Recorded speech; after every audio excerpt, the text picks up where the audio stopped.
तो दोस्तों सबसे पहले मेरी तरफ से जय हिंद।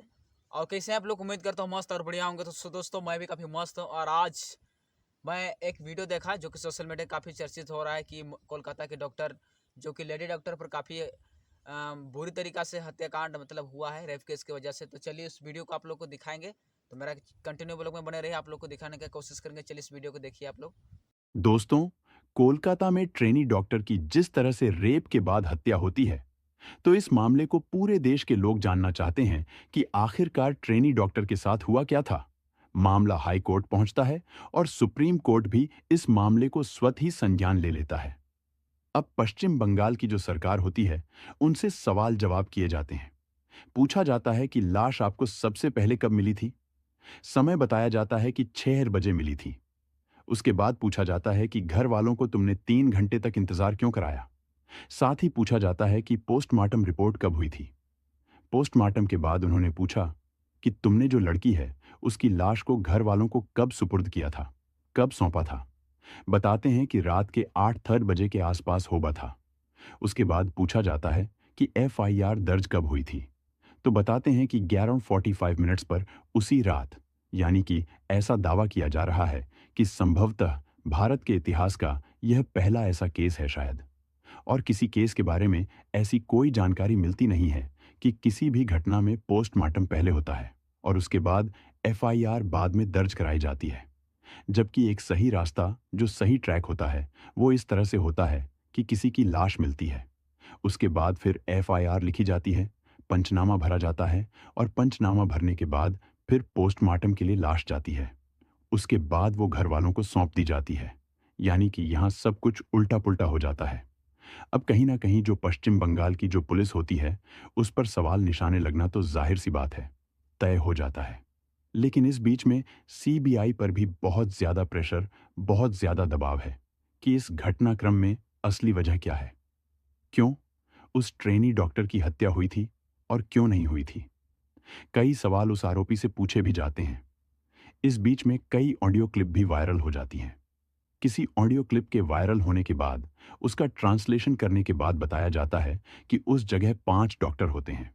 कोई बताता है 7 डॉक्टर होते हैं, तो कभी 12 डॉक्टरों का जिक्र आता है। अलग अलग ऑडियो क्लिप शायद कहीं ऐसा तो नहीं है इस मामले को गुमराह करने की, इस मामले को दूसरे ट्रैक पर ले जाने की कोशिश तो नहीं की जा रही है। लेकिन हम एक बार फिर से इस मामले को समझने की कोशिश करते हैं कि आखिरकार जब से इस घटना की शुरुआत हुई थी और आज तक हुआ क्या है और आगे क्या होने की संभावना है। क्योंकि 22 अगस्त 2024 को सीबीआई इस मामले की रिपोर्ट भी सौंपेगी कि उन्होंने अब तक अपनी क्या-क्या इस मामले में कार्रवाई की है। आज की जो सच्ची घटना मैं आपको सुनाने जा रहा हूं, ये सच्ची घटना पश्चिम बंगाल की राजधानी कोलकाता की है। कोलकाता के आर.जी. कर मेडिकल कॉलेज हॉस्पिटल में 9 अगस्त 2024 की सुबह लगभग 6 बजे के आसपास का मामला था। चौथी मंजिल पर सेमिनार हॉल होता है, जहां पर कई बार डॉक्टर आराम करने के लिए पहुंच जाते हैं। ऐसे ही यहां पर एक चेस्ट मेडिसिन डिपार्टमेंट की जो पोस्ट ग्रेजुएट सेकेंड ईयर के स्टूडेंट होती हैं, वो आराम कर रही थी। रात के लगभग 2 बजे के आसपास होती हैं। वो आराम करने जाती हैं।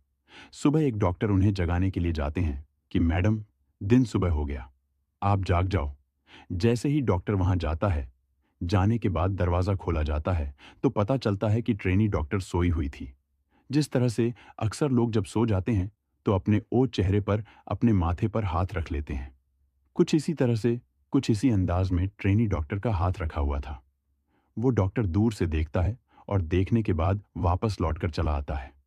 उसे कुछ नहीं पता था कि यहां पर रात को क्या हुआ है, क्या नहीं हुआ है। उसने सिर्फ चेहरा देखा। बाकी का जो हिस्सा था, ऐसा बताया जाता है कि कोई टेबल या किसी वस्तु के सहारे से वो ढका हुआ था, जिससे क्या बाकी का हिस्सा दिख नहीं पाया। कुछ देर के बाद फिर से दोबारा कोई कर्मचारी जाता है। उसने जो अपनी आंखों से जो दृश्य देखा था, वो पहला जो डॉक्टर था, वो शायद इस दृश्य को देख नहीं पाता। ट्रेनी डॉक्टर खून से लथपथ थी। उनका जो शरीर था अर्धनग्न अवस्था में था। बताया जाता है कि नीचे के हिस्से पर कोई कपड़े था ही नहीं। अब ये जो घटना की जानकारी होती है, वो धीरे धीरे पूरे हॉस्पिटल के अंदर फैल जाती है। अब जैसे ही हॉस्पिटल के अंदर फैलती है तो पता चलता है कि ट्रेनिंग डॉक्टर की इस तरह से हत्या कर दी गई है। बाकी किसी को कोई जानकारी नहीं थी कि इनके साथ रात में कोई रेप जैसी घटना भी हुई है। जिन लोगों तक ये बात पहुंची थी, तो उतने ही पैर, उतने ही कदम चलकर सीधे सेमिनार हॉल की तरफ जा रहे थे और जा रहे थे, देख रहे थे। जैसे कि अमूमन लोगों की एक आदत होती है, पुलिस बचाने की कोशिश करती है, पीछे करने की कोशिश करती है, लेकिन हर आदमी की ख्वाहिश होती है कि वह जाकर करीब से देखे कि आखिरकार हुआ क्या है। जैसे क्या खुद वो पब्लिक के लोग इन्वेस्टिगेशन करेंगे। अब यहां जो क्राइम सीन था, वह पूरी तरह से बिगड़ जाता है। कई सारे लोग जाते हैं, उनके कदम के निशान भी पहुंच जाते हैं। कई लोग ऐसे भी रहे होंगे जिन्होंने अपने अपने हाथों से जो सेमिनार हॉल की जो वस्तुएं थीं, उनको भी छूने की कोशिश की थी। इसलिए यह क्राइम सीन पूरी तरह से बिगड़ जाता है। हालांकि अब यह कोई नहीं जानता, मानता था कि जिस मामले को अभी बहुत ही आसानी से लिया जा रहा है, यही मामला कुछ ही देर के बाद, कुछ ही घंटों के बाद सोशल मीडिया पर तैरने लगेगा। अब इलेक्ट्रॉनिक मीडिया, प्रिंट मीडिया, हर तरह की जो मीडिया होती है, अब चाहे देश की हो या विदेश की मीडिया हो, जो इस मुद्दे पर चर्चा करेगी, कोई नहीं जानता था। यही कारण है कि इस मामले की सूचना दी जाती है प्रिंसिपल को, और प्रिंसिपल ने भी इस मामले को उतनी गंभीरता से नहीं लिया। बताया गया कि सर फोटो देखिए, इस तरह से एक घटना हुई है। जब घटना के बारे में बताया जाता है, तब डॉक्टर, यानी कि जो प्रिंसिपल संदीप घोष हैं, उस फोटो को देख के उनकी भी आंखें खुल जाती हैं। उसके बाद फिर वह आते हैं। यहां से 10:43 पर परिवार को सूचना दी जाती है कि तुम्हारी बेटी बीमार है। अब परिवार के जो लोग थे, वो बहुत ही डरे हुए हो गए। आगे वो सोचने पर मजबूर हो गए। रात 11 बजे तो बातचीत हुई थी, सब कुछ तो ठीक था, हॉस्पिटल के अंदर है, वो बीमार कैसे हो सकती है। उनको थोड़ी परेशानी बढ़ जाती है। इसलिए पिता ने एक बार नहीं, कई बार फोन किया अपनी बेटी की हालत जानने के लिए कि बेटी कैसी है, ठीक है कि नहीं है, क्या हुआ है। उसे कई बार जब फोन करते हैं, तब जाकर दूसरी, तीसरी बार, चौथी बार में जाकर फोन रिसीव हो जाता है। फोन रिसीव होता है तो उधर से बताया जाता है कि आपकी बेटी ने अपनी जीवन लीला समाप्त कर ली है, वो मर चुकी है। परिवार वालों को यह बहुत ज्यादा आश्चर्य में डालने वाली बात थी। माता पिता, जो आसपास के और लोग थे, वो सीधा दौड़ते हुए हॉस्पिटल पहुंचते हैं। वहां जाते हैं अपनी बेटी से मिलने। तो इसके लिए ओ कोशिश कर रहे थे, लेकिन 3 घंटे तक उन्हें इंतजार कराया जाता है और माँ बाप अपनी बेटी से ही नहीं मिल पा रहे थे। अब पुलिस और कुछ सूचना भी दी जाती है। प्रिंसिपल या स्टाफ के जो लोग थे, वो क्या खिचड़ी पका रहे थे, शायद उनके दिमाग में चल रहा होगा कि मामला अगर इस हॉस्पिटल से बाहर जाएगा तो बहुत सारी बदनामी होगी, इसलिए कोई ना कोई रास्ता निकालते हैं। यही बात थी कि सेटलमेंट की बात भी शायद सामने आती है, जो सोशल मीडिया पर और अलग अलग प्लेटफॉर्म पर वायरल भी होती है। लेकिन परिवार वालों को बेटी से बहुत बेइंतहा मोहब्बत होती है। यही कारण है कि उन्होंने इस बेटी के मिलने वाले मुआवजे को भी ठुकरा दिया था। उन्होंने कहा कि जो भी आरोपी हैं, इस मामले की जांच करिए, निष्पक्ष जांच करिए, इकलौती बेटी है, अब क्या कर सकते हैं, उनका तो सब कुछ खत्म हो गया, समाप्त हो गया। ऐसी बातचीत होती है। उसके बाद फिर पुलिस पर जब दबाव पड़ता है, तो पुलिस ने सीसीटीवी कैमरे खंगालना शुरू कर दिया। अब सीसीटीवी कैमरे में खंगाला गया तो पता चलता है कि उस सेमिनार हॉल के बिल्डिंग के इर्द गिर्द चारों तरफ को 2, 4, 5, 6 लोग थे, जो आ रहे थे, जा रहे थे। तभी पुलिस को लगा कि इस मामले की जांच करनी चाहिए। अब मामला पश्चिम बंगाल की सरकार तक पहुंच जाता है। एसआईटी गठन कर दी जाती है। देखा जाता है कि जब यहां पर पुलिस वाली इन की एसआईटी की टीम पहुंचती है, जाकर देखती है, तो लाश के पास से उन्हें एक ऐसा वस्तु मिलती है जो ब्लूटूथ होता है। अक्सर लोग मोबाइल में लगाकर अपना गाने सुनते हैं या फिर बातचीत करते हैं। अब उसका मिलान किया जाता है कि ये ब्लूटूथ किसका है, और उस ब्लूटूथ को हर किसी की फोन पर कनेक्ट करके देखा गया और एक के फोन से ओ कनेक्ट हो जाता है। तो पता चलता है एक व्यक्ति है जिसका नाम संजय राय होता है, जो कि कोलकाता की पुलिस कल्याण बोर्ड का एक सिविक वायलेंटर हॉस्पिटल के अंदर अक्सर आना जाना होता है। वो सीसीटीवी में भी दिखाई दे रहा था, और जब उसके कमरे की, जहां वो रह रहा था, जहां वो जाता है, वहां की जांच पड़ताल की जाती है, तो पता चलता है कि उसके शूज जो होते हैं, जूते जो होते हैं, उस पर ब्लड के निशान पाए जाते हैं। महिला डॉक्टर क्या पोस्टमार्टम कराया जाता है। पोस्टमार्टम से पता चलता है कि अब मुंह से भी खून निकल रहा है, आंखों से भी खून निकल रहा है और प्राइवेट पार्ट से भी खून निकल रहा है। शरीर के अलग अलग हिस्सों पर 16 गंभीर चोटें भी आई हैं। इसमें कि गर्दन की हड्डी भी टूट जाती है। उंगली पर भी गंभीर चोट के निशान थे और उसकी जो टांगे होती हैं तो उनके साथ भी कुछ ऐसी गंभीर चोटें पाई जाती हैं। इतना ब्रूटल जो ये सीन होता है, इतना बेरहमी तरीके से इस क्राइम को अंजाम दिया जाता है। तो पुलिस अपने स्तर से जांच कर ही रही थी कि पुलिस को यह मामला 9 अगस्त 2024 को मिलता है। दोस्तों, अब 10, 11, 12, 13, 13 अगस्त तक पुलिस इस मामले की जांच कर ही रही थी कि हाईकोर्ट ने कोलकाता ने इस मामले को संज्ञान लिया। और संज्ञान लेने के बाद संज्ञान इसलिए लिया क्योंकि याचिका दायर की गई थी। परिवार की तरफ से तो उसमें बताया जाता है कि इस मामले को कहीं ना कहीं पुलिस इतना गंभीरता से नहीं ले रही है। जाहिर सी बात तो यह है कि यही मामला नहीं, पुलिस चाहे कोलकाता की हो, पुलिस चाहे दिल्ली की हो, पुलिस चाहे उत्तर प्रदेश की हो, महाराष्ट्र की हो या फिर बिहार की हो, मध्य प्रदेश की हो, राजस्थान की हो, किसी भी प्रदेश की पुलिस हो, वह हर मामले को शुरुआत में ऐसे ही लेती है। उसे यह नहीं मालूम होता कि कौन सा मामला इतना ज्यादा हाईलाइट हो जाएगा। यही कारण है कि पुलिस ने इस मामले को इतनी आसानी से लिया। यही कारण है कि पुलिस ने कोई डायरेक्शन नहीं दिए। यही कारण है कि जो हॉस्पिटल के प्रिंसिपल होते हैं, उन्होंने कोई डायरेक्शन नहीं दिया कि भाई इतने बड़ा मामला है, किसी को भी कमरे के अंदर जाने ना दिया जाए। यही कारण है कि क्राइम सीन को पूरी तरह से बिगाड़ के रख दिया गया। अब 14 तारीख को सीबीआई इस मामले की जांच पड़ताल करना शुरू कर देता है। अभी पुलिस ने जो एसआईटी ने जो जांच पड़ताल की थी, उसमें संजय रॉय ही एक ऐसा अभियुक्त था, ऐसा आरोपी था जो पाया जाता है, जिसके बाद उससे पूछताछ की जाती है। वह स्वतः ही कबूल कर लेता है कि हाँ जी, मैंने इस घटना को अंजाम दिया है। दरअसल संजय राय, जो कि 5520 शंभुनाथ पंडित रोड पर रहने वाला व्यक्ति होता है, 5 अगस्त 2024 को ये एक सलुआ जगह लगती है, वहां जाता है। कहीं ट्रेनिंग या बैठक वगैरह थी, तो यह 8 तारीख को वहां से लौट के आता है। वहां से लौटने के बाद इसके ही एक साथी होता है जो कि सिविक वॉलंटियर होता है। उसके परिवार का कोई रिश्तेदार था जो इसी आरजी कर मेडिकल हॉस्पिटल के अंदर एडमिट था। ये 2 बार चक्कर लगाता है। एक बार तो अपने दोस्त के इस रिश्तेदार को देखने के लिए जाता है, दूसरा फिर किसी और व्यक्ति को देखने के लिए जाता है, क्योंकि अक्सर वह हॉस्पिटल के अंदर ही रहता है। मरीजों को लाना ले जाना शायद यह पुलिस का काम तो करता ही है, लेकिन यह भी बताते हैं कि यह पैसे के लिए भी कुछ काम करता है। अब यहां से अपने दोस्त के साथ वह सीधा कहता है कि भाई चलो कहीं चलते हैं, यानी कि वह जाता है रेड लाइट एरिया में, कोठे पे जाता है, किसी अजो वैश्या के पास, जो पहला जो एरिया हो होता है सोनागाछी, वो वहां जाता है अपने दोस्त के साथ। वहां जाने के बाद फिर वहां वह अंदर उसमें रेड लाइट एरिया में नहीं जाता, लेकिन जो उसका दोस्त होता है वह अंदर जाता है और थोड़ी देर रुकने के बाद वापस चला जाता है। दूसरी जगह लगती है चेतला। चेतला में वैश्यावृत्ति का काम होता है। यह भी एक रेड लाइट एरिया है। यहां जो उसका सिविक वॉलंटियर दोस्त होता है संजय रॉय का, वह जाता है और जाकर वापस लौट कर आ जाता है।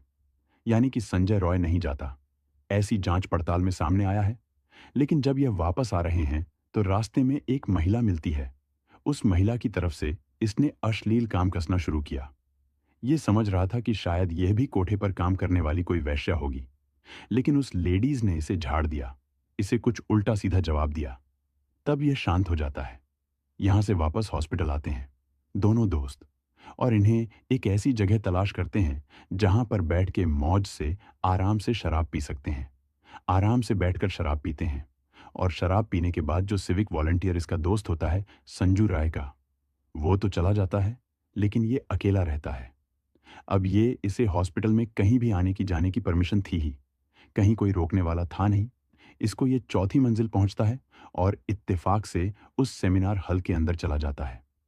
वहां जाने के बाद देखता क्या है कि इसको लेडी डॉक्टर जो होती है, ट्रेनी डॉक्टर, अब आराम से आराम करती हुई मिलती है, सोती हुई मिलती हैं। वहां जाता है उनके साथ।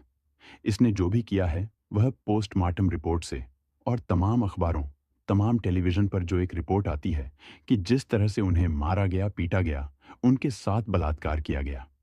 जब सीबीआई इससे पूछताछ कर रही थी तो यह अपने सवालों के जवाब में कह रहा था कि साहब, मुझे तो यही नहीं मालूम कि जब उसका बलात्कार कर रहा था तो वह जिंदा थी या मर चुकी थी, क्योंकि कि उसको उसने इतनी बुरी तरह से बताता कि उसकी जो गर्दन थी, जैसे वो चीखने चिल्लाने की कोशिश कर रही थी, तो उसने बहुत ताकत के साथ उसको पकड़ लिया था। और यही कारण है कि उसकी हड्डी टूट जाती है। ये बॉक्सर होता है, ट्रेंड बॉक्सर होता है। कोई महिला, क्योंकि वैसे भी डॉक्टर है, पढ़ी लिखी लेडी है, ताकत का तो कोई मामला ही नहीं बनता इसने। जिस तरह से उनके साथ जबरदस्ती की होगी, उन्होंने विरोध किया होगा, उन्होंने आखिर दिन तक लड़ने की कोशिश की होगी, तो जिस तरह से इसने अपनी बॉक्सिंग का सहारा लिया होगा, जाहिर सी बात है, उसे पता चल ही जाता है। लेकिन यह सब होता है और देश इस मामले पर पल पल की नजर बनाए हुआ है। हर कोई यह जानना चाहता है कि आखिरकार उस दिन क्या हुआ था, क्या नहीं हुआ था। पहले तो इस मामले को हाई कोर्ट ने संज्ञान लिया, एक याचिका के माध्यम से। फिर इसे सुप्रीम कोर्ट ने संज्ञान लिया और संज्ञान लेने के बाद यह जानना चाहा कि आखिरकार पुलिस ने क्या जांच पड़ताल की है। हालांकि 22 अगस्त 2024 को सीबीआई को अपनी रिपोर्ट देनी है कि उसने अब तक क्या-क्या कार्रवाई की है। लेकिन जब सवालों के घेरे में पश्चिम बंगाल की सरकार होती है, तो वहां उनके जो वकील होते हैं, उनसे सवाल की जाता है कि लाश मिली कब थी। बताते हैं 6 बजे लाश मिली थी। अच्छा, तो पोस्टमार्टम कब कराया गया था? तो बताया जाता है कि पोस्टमार्टम 2 से 4 बजे के आसपास तक 2 घंटे के आसपास ये पोस्टमार्टम होता है। सवाल यह भी किया जाता है कि जब मां और पापा उसके पिता अपनी बेटी से मिलने के लिए आते हैं, तो 3 घंटे तक उन्हें क्यों बैठा के रखा गया? क्या मंशा थी? क्या मंशा थी कि आपने जो प्रिंसिपल साहब होते हैं, उन्होंने अगर नैतिकता के आधार पर इस्तीफा दे दिया था, तो उन्हें इतनी जल्दी चार्ज देने की जरूरत क्या थी जब इस तरह के सवाल किए जाते हैं? साथ ही ये पूछा जाता है कि तुमने परिवार को उनकी बेटी कब सौंपी, यानी कि जो उनकी पोस्टमार्टम हो जाता है, तो उसकी लाश को कब सौंपा? तो बताते हैं कि 8-10 बजे के आसपास सौंप दिया था। तो अब एफआईआर कब दर्ज कराई? तो एफआईआर के बारे में बताया जाता है कि 11 बजे उसी रात, यानी कि 9 अगस्त 2024 की रात 11:45 पर एफआईआर। पहले उन्होंने एक साधारण से एक एफआईआर दर्ज कर ली थी, ऐसा उन्होंने दावा किया है। लेकिन जो मुख्य एफआईआर थी, वो पोस्टमार्टम रिपोर्ट होने के बाद दर्ज की जाती है। यहीं पर कहीं ना कहीं पश्चिम बंगाल सरकार, पश्चिम बंगाल की जो पुलिस होती है, पश्चिम बंगाल के जो भी एसआईटी होती है, उस पर सवाल उठने लगती है कि ऐसा दावा किया जा रहा है कि संभवतः भारत के इतिहास का ये पहला ऐसा मैटर है जिसमें लाश मिलती है, पोस्टमार्टम होता है, उसके बाद एफआईआर दर्ज होती है, जबकि इसके उलट होता है। एफआईआर पहले होती है, पंचनामा भरा जाता है, फिर जाकर पोस्टमार्टम होता है। लेकिन यहां सब उलट पुलटा हो रहा था। कोई नहीं जानता था कि मामला इतना हाईलाइट होगा। सीबीआई इस मामले की जांच पड़ताल कर रही थी। 14 तारीख को मामला लिया था। 15, 16, 17, 18, 19, 20, 21। आज वो जो तारीख है, 21 अगस्त है, और जो आज मैं इस कहानी को सुना रहा हूं। लेकिन सीबीआई ने जो इस मामले में अभी 8 दिन में जो अपनी जांच पड़ताल की है, तो 2 ही लोग उसकी नजर पर हैं। पहला, मुखी आरोपी संजय रॉय, जिससे लगातार पूछताछ की जा रही है, जिसने स्वतः ही स्वीकार भी कर लिया है कि उसने इस घटनाक्रम को अंजाम दिया है। दूसरा, जो संदीप घोष होते हैं, जो कि इस आरजी कर मेडिकल कॉलेज के प्रिंसिपल होते हैं, जिन्होंने नैतिकता के आधार पर बताते हैं कि ये इस्तीफा दे दिया था, लेकिन उन्होंने नैतिकता पब्लिक मिक्स सिंपैथी हासिल करने के लिए ली थी। जबकि जब मामला हुआ था, तो उस लड़की से उसके पास आने में कम से कम 2-2.5 घंटे का समय तो वो खुद लेते हैं। पुलिस के पास तक सूचना देने में कई घंटे लेते हैं। साथ ही कहीं ना कहीं ऐसा लग रहा था कि वो इस मामले को दबाना चाहते थे। यही कारण है कि अपनी जो अधीनस्थ होते हैं, जूनियर होते हैं, उन पर कहीं ना कहीं प्रेशर था, दबदबा था। यही कारण था कि पुलिस तक ये सूचना टाइम से नहीं पहुंच पाती है। हालांकि अभी सीबीआई जांच कर रही है और जांच के बाद जो भी निकलेगा, वो जाहिर सी बात है, जिसमें 90% जांच तो जो एसआईटी कर चुकी थी, कोलकाता की पुलिस कर चुकी थी, वही जांच है। बाकी 10% जो जांच की है सीबीआई ने, वो 22 अगस्त 2024 को सबके सामने आ ही जाएगा। साथ ही पोलोग्राफी टेस्ट कराने की बात आई है। संजय रॉय की पोलीग्राफी कराने का मतलब यही है कि जो इसने अभी तक बोला है, कितना सच है, कितना झूठ है, क्या नहीं है, उसके बारे में भी बात चल रही है। लेकिन अगर हम अगली बात करें, तो सीसीटीवी कैमरे में जो जाते हुए दिखाई देते हैं, वो एक ही व्यक्ति जाता हुआ दिखाई देता है, संजय रॉय, और वही निकलता हुआ दिखाई देता है। और इसके अलावा और कोई सीसीटीवी वहां पर है भी नहीं। अब ऐसी स्थिति में तो ये पता चलता है कि इस पूरे मामले में संजय रॉय है, लेकिन जिस तरह से सीमन की बात आती है, 151 mg सीमन मिला है, उसमें एक से ज्यादा कई पुरुष भी हो सकते हैं। साथ ही जो कुछ ऑडियो क्लिप है वो वायरल हो रही हैं, जिसमें बताया जाता है कि 4 डॉक्टर एक महिला साथ में खाना खाते हैं, उसके बाद फिर उसके साथ ट्रेनिंग डॉक्टर के साथ मारपीट करते हैं, बहुत बुरी तरह से। और जो नशे की हालत में होता है संजय रॉय, उसको अंदर जाने दिया जाता है कि तुम जाकर कुछ भी करो। और ये सब कहानी फिर दूसरी कहानी भी आती है सामने कि 7 डॉक्टर के ऑडियो क्लिप के बारे में आता है। कभी 12 डॉक्टर की ऑडियो क्लिप के बारे में आता है कि 12 डॉक्टर अंदर जाते हैं और वो उनके साथ ऐसा करते हैं। वैसे करते हैं, लिखने वाले ने बाकायदा सीबीआई को टैग भी किया है कि इस मामले में जो चल रहा है, इसकी भी आप जांच पड़ताल करिए। इसकी भी आप जांच देखिए कि आखिरकार होता क्या है। अब ऐसी स्थिति में ये पूरा किस्सा, पूरी कहानी है, पूरा जो ट्रेनी डॉक्टर के साथ जो मामला हुआ है। इसी तरह का एक मामला साल 2008 में हुआ था। उत्तर प्रदेश के गौतम बुद्ध नगर में आरुषि हत्याकांड आपको याद रहा होगा। पुलिस ने किस तरह से शुरुआत में इस मामले को बड़ी शिथिलता के साथ लिया था, गंभीरता से नहीं लिया। जिस साइंटिफिक तरीके से इस मामले की जांच करनी चाहिए थी, जिस तरह से एक एक सबूत को जुटाना चाहिए था, तो उत्तर प्रदेश पुलिस ने आरुषि हत्याकांड में इस मामले की जांच पड़ताल नहीं की। और यह मामला बहुत तेजी के साथ उन दोनों हाईलाइट हुआ था, जैसे आज ट्रेनी डॉक्टर के साथ हो रहा है। इसके बाद यह मामला सीबीआई को सौंप दिया जाता है। सीबीआई इस मामले की जांच पड़ताल करती है। अब जांच पड़ताल करने के बाद तो कभी तो लगता है कि माता पिता ने इस लड़की की हत्या की थी और कभी लगता है कि किसी ने हत्या की थी। लेकिन यह मामला आज भी कहीं ना कहीं पहेली बना हुआ है, अनसुलझा सा दिखाई देता है जिस तरह से है। अब आगे भविष्य में क्या होगा, कहीं ऐसा तो नहीं है ये जो पूरा मामला है ट्रेनी डॉक्टर का, कहीं आरुषि हत्याकांड की तरफ तो नहीं जा रहा है कि पता तो चलेगा कि हाँ, संजय रॉय है, उसके साथ कितने लोग थे, कितने नहीं थे, किसने इस घटनाक्रम को अंजाम दिया, कौन कौन इसके पीछे थे, क्या चीज थी जिसको छुपाने की कोशिश की जा रही थी, क्या मकसद था, प्रिंसिपल का क्या मकसद था, बाकी डॉक्टरों का, कितने सारे इसमें राज हैं, क्या वो सामने आ पाएंगे, नहीं आ पाएंगे। अगर ये जिस तरह से मामला चल रहा है, जिस तरह से सीबीआई ने और पुलिस ने जांच की है, तो आरुष हत्याकांड की याद दिलाता है। और बाकी इनकी पुलिस के और सीबीआई की अपनी बात है कि वो आखिरकार सही जगह पहुंच भी जाएंगे, नहीं पहुंचेंगे, कुछ कहा नहीं जा सकता दोस्तों। जाते जाते मतलब आज इस घटनाक्रम को सुनाने का उद्देश्य है किसी को परेशान करना नहीं है, किसी का दिल दुखाना नहीं है, बल्कि आपको जागरूक करना है, आपको सचेत करना है। वीडियो को लाइक और चैनल को सब्सक्राइब कर दीजिए।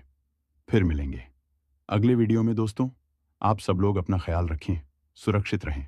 धन्यवाद। दोस्तों, आपको पता चल गया कि उस महिला डॉक्टर के साथ कैसे बुरी तरह से मतलब अन्याय हुआ था रेप केस की वजह, है ना। काफ़ी सारे लोग उस पर बातचीत कर रहे हैं, तो मैं ये चाहता हूँ कि जल्द से जल्द उससे न्याय मिलना चाहिए, है ना। तो आप लोग भी क्या राय देना चाहते हैं कमेंट में मुझे ज़रूर बताइए। और प्लीज़ दोस्तों, इस वीडियो को अधिक से अधिक आप लोग शेयर कीजिए, तो इसी तरह और भी वीडियो आप लोग तक पहुँचाते रहेंगे। तो चलिए मिलते हैं किसी नेक्स्ट ब्लॉग के साथ।